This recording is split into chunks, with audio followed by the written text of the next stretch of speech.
Just adjust this, slight height differentiation. Okay.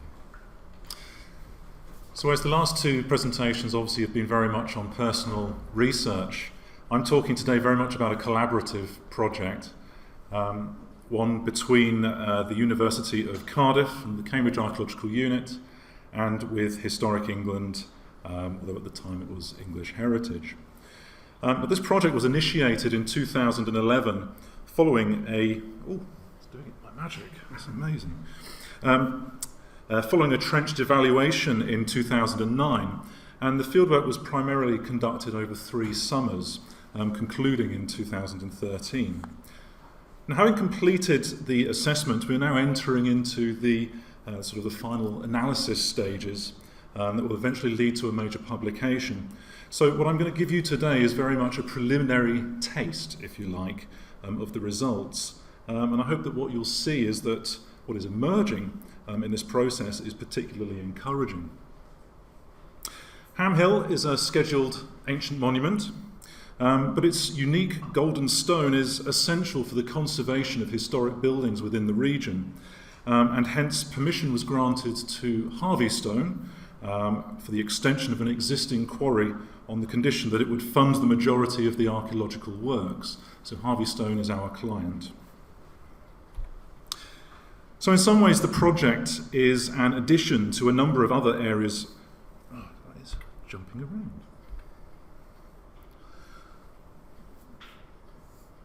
around. So in some ways the project is an addition to a number of other area excavations that have been conducted in advance of the quarry extensions on the southward side of the hill, as well as research excavations carried out in the 1920s on the tip of the hill known as the Spur. However, the initial project design, as drafted by Christopher Evans, already been mentioned once, he's in the audience today, and Professor Neil Sharples, aimed to expand beyond the confines of the development footprint and to target the hill's earthwork defences, as well as to reassess aspects of the earlier investigations. The emphasis here being on Harold St George Gray's 1920s excavations, for which only interim statements were published. In essence, therefore, the object is to bring this site into discussion in narratives of prehistory, and in particular in studies of the Iron Age. Perhaps reflecting the limited nature of previous understandings of the site, Ham Hill is only rarely referred to within these narratives.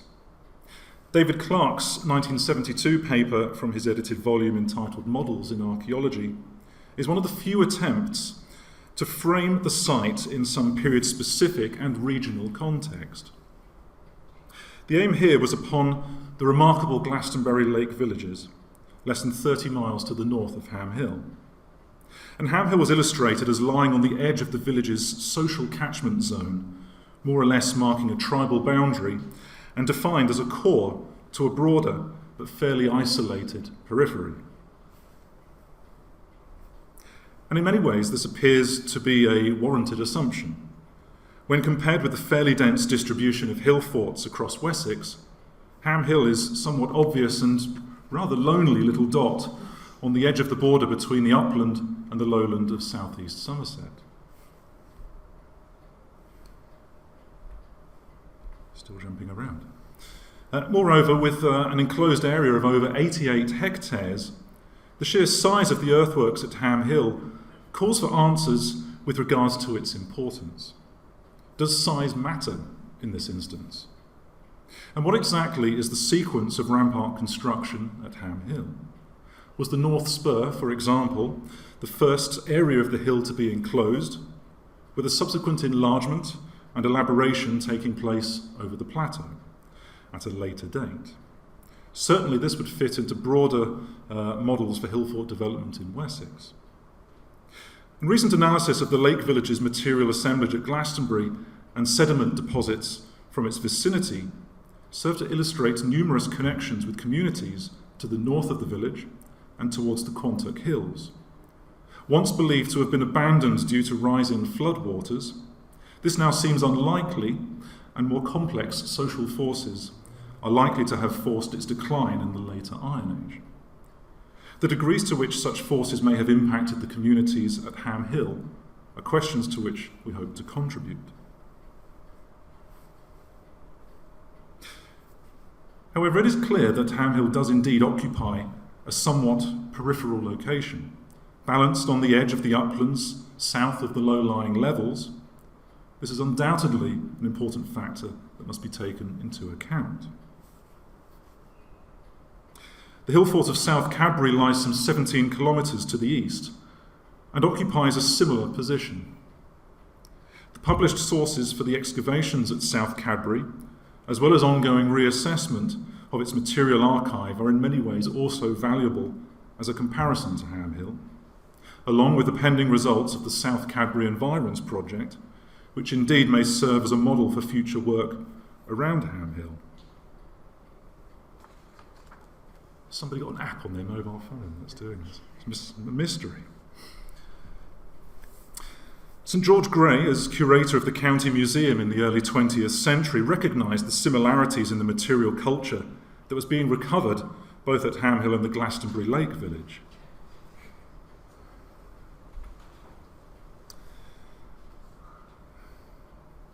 The former through 19th century quarry works and the latter in Grey and Arthur Bulliard's own excavations. The 1920s being a time for the excavation of great earthworks, such as hill forts and dike systems, also saw the formation of the Ham Hill Excavation Committee in 1923, and which opened trenches each year up until 1930. Evaluation of the archive was one of the project's aims, and a master's dissertation by Sam Pointer at Cardiff has provided the foundation for this. And we've been able to test Gray's results in the reopening of one of his trenches into the ramparts seen here on the right. Gray's investigations, in combination with the archive of material collected by quarry workers and dedicated local antiquarians, illustrated that the hill's north spur was densely occupied during the Iron Age and the Roman era. The development-led excavations that have been carried out primarily in the southwest of the hill fort had previously only found limited evidence for occupation, drawing to conclusions that it was only sparsely settled there with activities surely to be located elsewhere upon the hill. The nature of these, of course, has remained unknown. Now, other than our own programme of excavations, a test of these statements has been the object of a geophysical survey on the Hills Plateau carried out by the then Historic England team, the now Historic England team, and this identified an extensive early field system, roads traversing the interior, houses marked by ring ditches, of which there are quite a number, a new quarry on the east side of the hill, an enclosure complex around a previously known Roman villa, also on the east side of the hill, rather hurriedly excavated in 1920, and dispersed enclosures, particularly discrete linear enclosures with southeast-facing entrances. One of the focuses of the project was the near-complete excavation of one of these enclosures. This was the main area of excavation and lay adjacent to the previous areas of quarry extension. At the forefront of the programme was a detailed analysis of the sediment profiles, revealed to be a combination of buried soil horizons with colluvium and downward erosion into the bedrock. Leaching of the soils had removed the majority of feature distinction in the upper profile of this soil, which was up to 70 centimetres in some areas of the excavation. Nevertheless, the profile was filled with material culture, which was spatially and vertically recorded through test pitting and walkover surveying. The dynamics of this soil history was clearly problematic in previous investigations on the hill, where large negative gaps, devoid of any archaeology, were recorded, but through which it appears that geophysical anomalies and many of the features that we've also encountered would actually have traversed through those areas of excavation. The finds from the soil profile also correlate with features, the earliest dating to the early and late Neolithic, with the extensive coaxial field system, as seen in the geophysical survey, having been provisionally dated to the earlier Bronze Age. And I'm happy to talk about this after this presentation, but I'm going to focus very specifically on the Iron Age phase of this particular hill fort.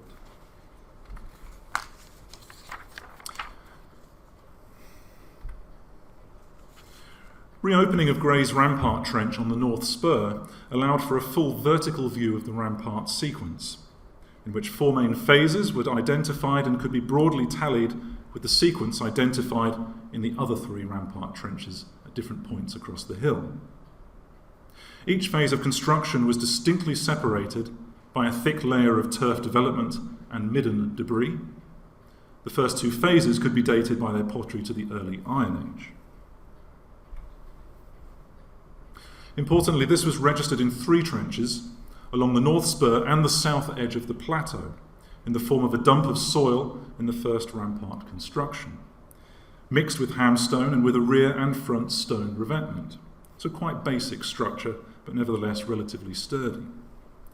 An additional dump served as the second phase enlargement into the rear, of which a stone-walled dwelling was identified in one of the trenches. Now, the importance of this is that the hill's enclosing earthworks were extensive from a very early date, not as a later extension to a smaller earthwork.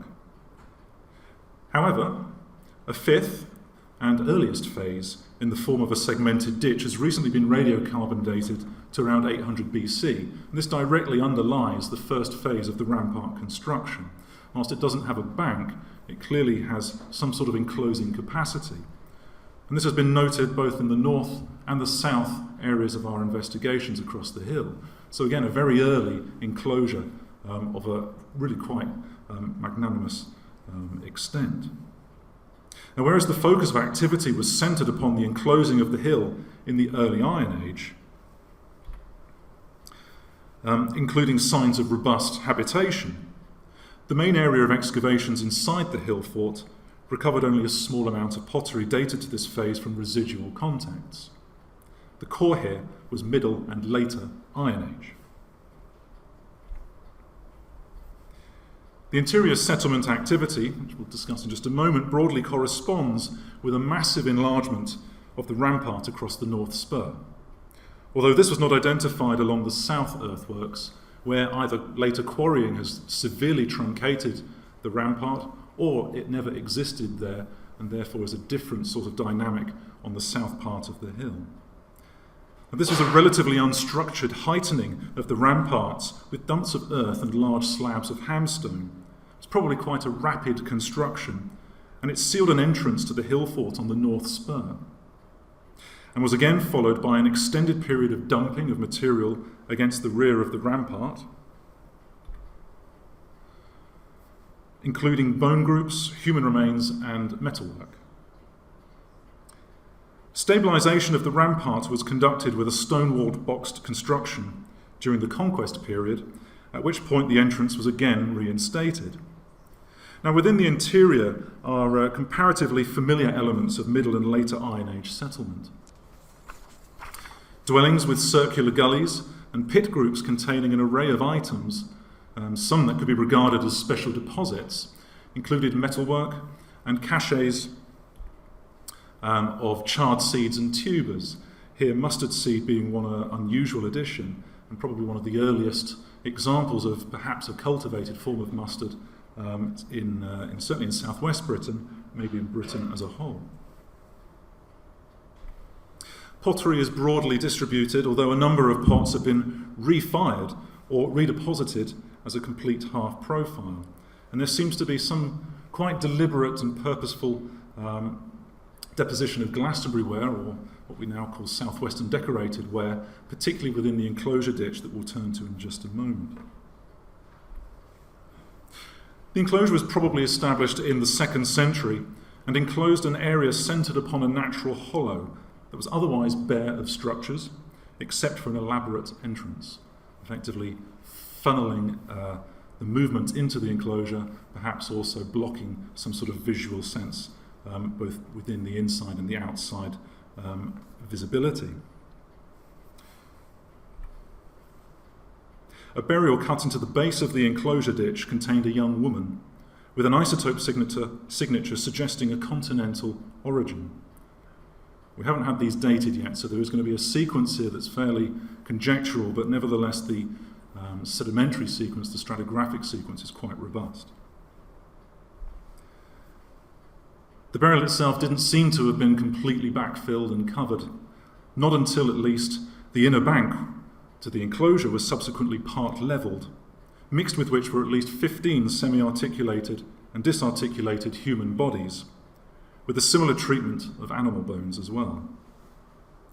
These may have been displayed on the bank prior to its levelling, but we can also recognise that a number of these skulls have got signs of trauma, which probably resulted in the death of that individual. Similar injuries were identified on 4 skulls at Glastonbury Lake Village, and a complex range of bodily manipulation has been observed in the South Cadbury bone assemblages, as has been reanalysed by various people in the last couple of years. Now, whilst the complexity of this mortuary ritual may account for the trauma inflicted on bodies associated with the enclosure at Ham Hill, the enclosure's relatively short-lived existence may suggest that spells of intergroup conflict were also taking place and requiring of formal mortuary spaces. The dating and phasing of the sequence will hopefully resolve this. So just to give a very brief summary as a sort of concluding comment, and to highlight some of the unusual facets of Ham Hill and the excavations as we currently recognise them, no doubt more will be emerging in due course. It's a focus for activity from the Neolithic onwards. In the valley just below Ham Hill, there's a grand causewayed enclosure and a mortuary enclosure. So that part of the landscape has got some sort of focus which is replicated upon the hilltop in a relatively small way, but nevertheless it's one of the first instances of Neolithic occupation of a hilltop within South Somerset. The enclosure of the hill takes place around 800 BC. It's a relatively small phenomenon, only a small ditch and bank. And we might as well look at it as an enclosure as opposed to a defensive earthwork.